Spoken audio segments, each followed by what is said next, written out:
Private స్కూళ్ళు కాలేజీలలో ఫీజులను అరికట్టాలి. దాంతోపాటుగా విద్యా హక్కు చట్టం ప్రకారము 25% సీట్లను పేద విద్యార్థులకు అప్పచెప్పాలి అనేటువంటి ఉద్దేశంతో ఏఐఎస్ఎఫ్ ఆధ్వర్యంలో కమిషనర్ మరియు సంచాలకులు పాఠశాల విద్యా కార్యాలయం వద్ద భారీ ధర్నా కార్యక్రమం అయితే చేపడతా ఉన్నారు. మనం చూస్తూ ఉన్నాం, వారికి సంబంధించినటువంటి కార్యక్రమం అయితే జరుగుతూ ఉంది. భారీ ఎత్తున ఇక్కడికి వచ్చినటువంటి ఒక విద్యార్థి సంఘాలకు సంబంధించినటువంటి ఏఐఎస్ఎఫ్ విద్యార్థి సంఘాలు అయితే ఇక్కడ ధర్నా నిర్వహిస్తున్నటువంటి దర్శనం అయితే మనం చూస్తూ ఉన్నాం. మొత్తం మీద ఒకసారి మాట్లాడించేటువంటి ప్రయత్నం అయితే చేద్దాం. వారు ఏం మాట్లాడతారు ఏంటి అనేది చూసేటువంటి ప్రయత్నం అయితే చేద్దాం.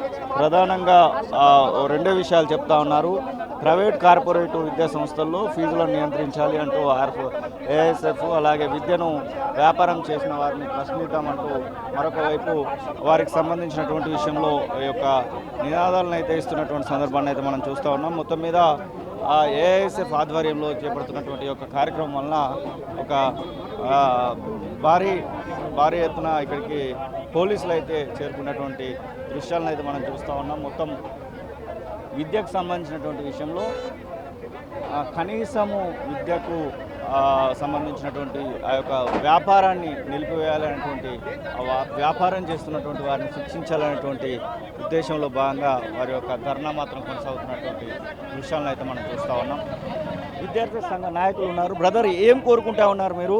ఎందుకు ఇక్కడ ధర్నా చేయాల్సి వచ్చింది? అసలు గడిచిన 2.5 సంవత్సరాలుగా రేవంత్ రెడ్డి గారు విద్యపైన చూపిన శ్రద్ధ ఏఐఎస్ఎఫ్గా మాకు తీవ్ర మనోవేదనను దుఃఖాన్ని కలిగిస్తుంది. ఎందుకంటే మార్పు కావాలి, కాంగ్రెస్ వాళ్ళని కొట్లాడింది మేము, టీఆర్ఎస్ని దించింది మేము. టీఆర్ఎస్ని ఎందుకు దించినాం? ఆ రోజు విద్యార్థి వ్యతిరేక విధానాలు అవలంబిస్తూ ఉన్నాడు. రాష్ట్ర ప్రభుత్వం విద్యా వ్యవస్థను కుంటుపరుస్తా అని చెప్పేసి ఆ రోజు కేసీఆర్ని దించే ప్రయత్నం చేసినాం. ఈరోజు రేవంత్ రెడ్డి గారు అధికారంలోకి వచ్చిన తర్వాత మొన్న మాట్లాడుతూ ఏమంటున్నాడు? 27,000 ప్రభుత్వ పాఠశాలను 4,000కు కుదిస్తా అని చెప్తా ఉన్నాడు. నిజంగా కూడా సిగ్గుచేటు. ఒక విద్యాశాఖ మంత్రిగా ఉన్న మీరు, రేవంత్ రెడ్డి గారు ఈ రాష్ట్రానికి ముఖ్యమంత్రిగా ఉన్న మీరు ఈరోజు కనీసం మరి ప్రభుత్వ పాఠశాలను బలోపేతం చేస్తా, సంఖ్య పెంచుతా, మరి ప్రభుత్వ పాఠశాల విద్యార్థుల సంఖ్య పెంచుతా అని చెప్పేసి మాట్లాడకుండా ఈరోజు ప్రభుత్వ పాఠశాలను తగ్గిస్తూ ఉంటున్నారు. అంటే దీని ఉద్దేశం ఏంది? మా ప్రభుత్వం చేతగాని ప్రభుత్వం 27,000 30,000 పాఠశాలలో మేము మెయింటైన్ చేయలేకపోతున్నాం, నడపలేకపోతున్నాం, కాబట్టి వాటిని కుదిస్తామని చెప్తా ఉన్నారా? ఏందని మాకు అర్థం కావాలి. కాబట్టి ఆ డిమాండ్లను ఎందుకంటే ఆ మాటలు వెనక్కి తీసుకోవాలి. ప్రభుత్వ పాఠశాలలు మీరు వెంటనే మౌలిక వసతులు కల్పించాలి. భవిష్యత్తులో కార్పొరేట్ ప్రైవేట్ పాఠశాలలో కూడా మీరు పూర్తి స్థాయిలో ఫీజు నియంత్రణ చట్టం తీసుకురావాలని మేము డిమాండ్ చేస్తూ పోరాటం చేస్తున్నాం. ఇది ఆ పరిస్థితి. విద్యార్థి సంఘ నాయకులను పోలీసులు అరెస్ట్ చేస్తున్నటువంటి దృశ్యాలను అయితే మనం చూడవచ్చు. ఇక్కడికి భారీగా పోలీసులు అయితే చేరుకున్నారు. పోలీసులు విద్యార్థి సంఘాలకు సంబంధించినటువంటి నాయకులను కూడా ఇక్కడ అరెస్ట్ చేసేటువంటి ప్రయత్నం అయితే జరుగుతూ ఉంది. పోలీసులకి అలాగే ఇక్కడ ఉన్నటువంటి విద్యార్థి సంఘాల నాయకులకి తోపులాట వాతావరణాన్ని అయితే మనం చూడొచ్చు. ఇక్కడికి వచ్చినటువంటి యొక్క ఏఐఎస్ఎఫ్ విద్యార్థి సంఘ నాయకులను పోలీసులు అరెస్ట్ చేస్తున్నటువంటి దృశ్యాన్ని మనం చూడొచ్చు. వారు కనీసం నిరసన తెలిపేటువంటి హక్కు కల్పించాలనేటువంటి మాటనైతే వారైతే చెప్తున్నటువంటి దృశ్యాలను అయితే మనం చూస్తూ ఉన్నాం. మొత్తం పోలీసులకి అలాగే విద్యార్థి సంఘ నాయకులకి మధ్య తోపులాట వాతావరణాన్ని అయితే మనం చూడొచ్చు. మొత్తం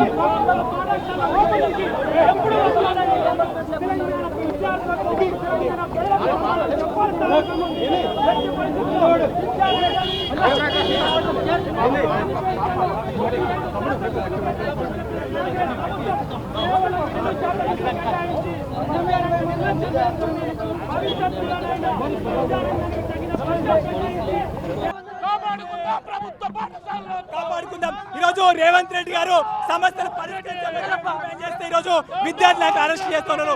నిజంగా మీరు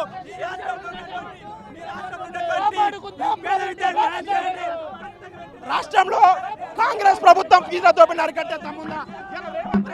ప్రైవేట్ పాఠశాల ప్రారంభమవుతా ఉండు. ఒక్క ప్రభుత్వ పాఠశాల విలువ 6 కేవలం ప్రచారానికే పరిమితం తప్ప రేవంత్ రెడ్డి ఎక్కడ ఫీజుల దోపిడీ అరికట్టడం లేదు. నిజంగా రేవంత్ రెడ్డికి ఒక్క నిమిషం లేస్తామని ఆగండి అన్న. అరే సార్, మీ దండం పెడతాం. మీ పిల్లలు కూడా ప్రైవేట్ అవుతారు సార్. ఇక మీ పిల్లలు కూడా అవుతున్నారు సార్. ఏం దోపిడీ ఉంది సార్? షూట్ అయిపోయి దండం అవుతారు సార్. మీరు ఎందుకు సార్ ఇలా అవుతారు?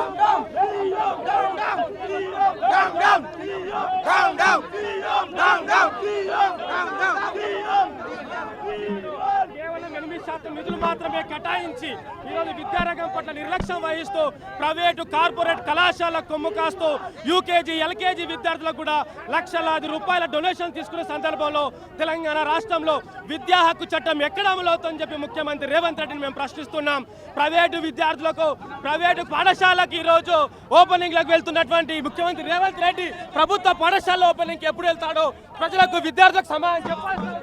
ఆ పరిస్థితి విద్యార్థి సంఘ నాయకులు ఆల్ ఇండియా స్టూడెంట్ ఫెడరేషన్ ఇది పోలీసులకు మధ్య ఒక తోపులాట వాతావరణం అయితే మనం చూడవచ్చు. వారిని లోపట్టేసి వారిని అయితే తీసుకెళ్తున్నారు. మొత్తం విద్యార్థి సంఘ నాయకులకు అలాగే పోలీసులకు మధ్య ఒక తోపులాట వాతావరణం అయితే మనకు కనబడతా ఉంది.